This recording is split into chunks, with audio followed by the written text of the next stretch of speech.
südamest tahan küll tänada. On ime hea tulla alati, sest kui nii palju naisi koos on, siis kõik tahavad hoolitseda mehe eest siin ja alati pakkuda paremat. Ja ma mõtlesin, 30 aastat on tegelikult ikka inimpõlv. Ja kui minu ja meie siinolek on ka üle 30 aasta olnud, siis siia tulles elustuvad nooruse mälestused ja mõelda, et Karula naistel, kes oli siis selline muie väike tütarlaps, on saanud sellisesse korralikku tööinimese ikka.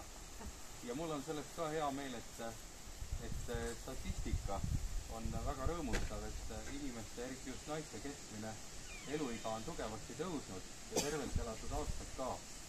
Ja ma loodan ka, et Karula naisseltsil on veel pikk ja ilus ja töökas kõni ees. Ja tahan koguduse rahva poolt ka tänada, sest Karula koguduse liikmeid on siin ka palju ja meil on alati olnud väga hea palju ka ühiselt teha. Neid mälestusi ka piltide pealt vaadates siin on ikka tõesti hea ja mõelda 30 aastat. See on nii kiiresti kuidagi läinud. Aga tahan soovida õnnistust teile, armsad naised, töökust, ettevõtlikkust.